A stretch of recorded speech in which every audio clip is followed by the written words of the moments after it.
noches, Dios te bendiga. Es un placer volver a poder conectar con ustedes a través de este video. Vamos a iniciar el estudio del libro de Eclesiastés en el Antiguo Testamento. Estoy muy entusiasmado por eso. Es un libro escrito por el rey Salomón, una de las personas más sabias que relata la Biblia, la cual Dios le concedió una sabiduría extraordinaria, y él ha escrito varios libros en la palabra de Dios, y uno de ellos es Eclesiastés. Él es el autor también del libro Proverbios y de varios salmos. Y este libro, conocido también como El Predicador, es un discurso que da Salomón reflexionando sobre las cuestiones de la vida. Él se transforma como una suerte de gran observador de los actos de la vida, lo que sucede en la vida, y llega a conclusiones muy interesantes. Algunos pueden decir que es un libro que tiene cierta mirada pesimista de la vida.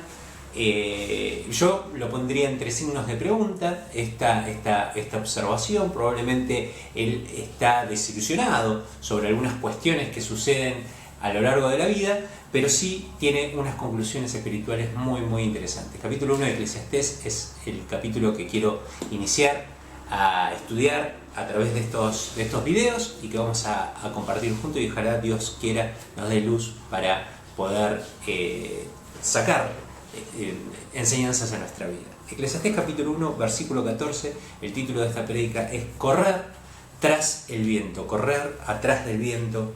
Capítulo 1, versículo 14, el versículo que quisiera que consideremos en esta oportunidad. Y dice así: y he observado todo cuanto se hace en esta vida, y todo ello es absurdo. Dice, es correr tras el viento.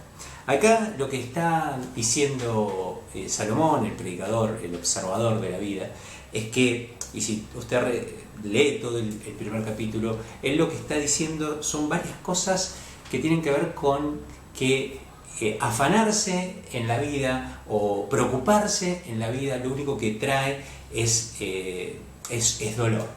Básicamente ese es el concepto, ¿no? Digamos que todo en realidad es absurdo, porque por más que intentemos trascender, no lo podemos hacer.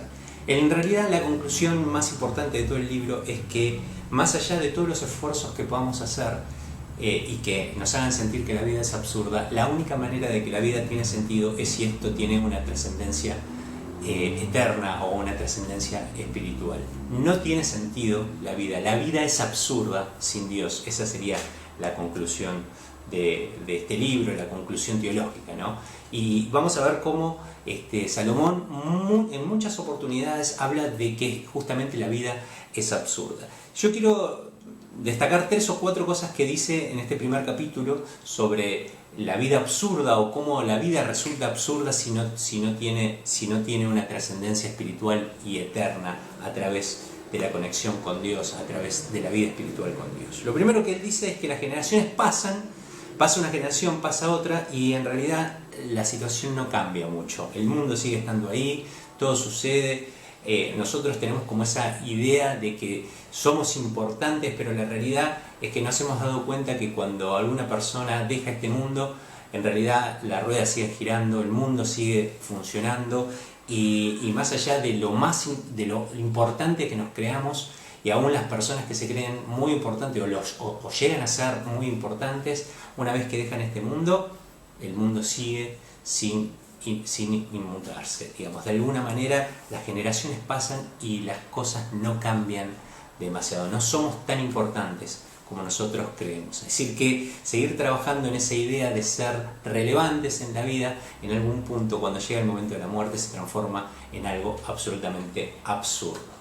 La segunda cosa que dice Salomón es que no hay nada nuevo bajo el sol. Es una famosa frase que está en la Biblia, que está en este libro y en este capítulo, justamente en el capítulo 1 de Eclesiastés. No hay nada nuevo bajo el sol. Todo es como que vuelve a empezar la historia, se repite. Y yo recuerdo constantemente cuando era muy joven, mis padres, mis abuelos me decían, bueno, esto yo ya lo viví, esta crisis yo ya la viví, ya pasó en nuestro país, ya pasó en el mundo, ya se hablaba de esta guerra, ya pasó, y es como que la historia se vive repitiendo y vivimos en las mismas historias, ¿no? Es como que no hay nada nuevo bajo el sol. Y si bien hay avances tecnológicos, las necesidades siguen siendo la misma. Antes queríamos comunicarnos y la necesidad era comunicarnos, y hace muchos años se usaban señales de humo para comunicarse a distancia. Hoy se utiliza el internet, pero en realidad la necesidad de comunicarnos es exactamente la misma. No hay nada nuevo abajo del sol, más allá de que hayan muchos avances tecnológicos, pero siempre estamos hablando de las mismas necesidades. Y la tercera cosa por lo cual resulta absurda al final la vida es que y una cosa que dice Salomón, es mejor ser sabio que necio, pero ser sabio trae mucho dolor. Conocer trae mucho dolor, ¿no?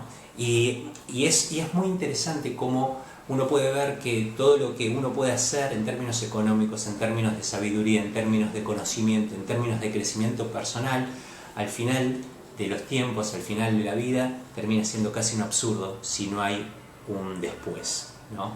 Y es donde encuentra el lugar clave del mensaje de hoy. Todo lo que hagamos en la vida se transforma en absurdo si no tenemos una relación con el Creador, una relación de eternidad. Justamente es Jesús quien retoma estas ideas de Salomón y dice, ¿de qué le serviría al hombre si ganara todo el mundo pero perdiera su alma? ¿No? Y eso es lo que viene a transformar el Evangelio de Jesucristo. Por eso es tan importante que usted le dé trascendencia a su vida, trascendencia eternal, trascendencia espiritual, creyendo en el Evangelio de Jesús. El mismo Dios se hizo carne, vino, habitó entre nosotros, murió en la cruz, derramó su sangre para perdonar nuestros pecados, resucitó el tercer día para darnos vida eterna, está en el cielo preparando un lugar para cada uno de nosotros. Todos los que hayamos abrazado la fe en el Señor Jesucristo muy pronto nos viene a buscar. Ojalá usted pueda abrazar esta verdad. Que Dios te bendiga.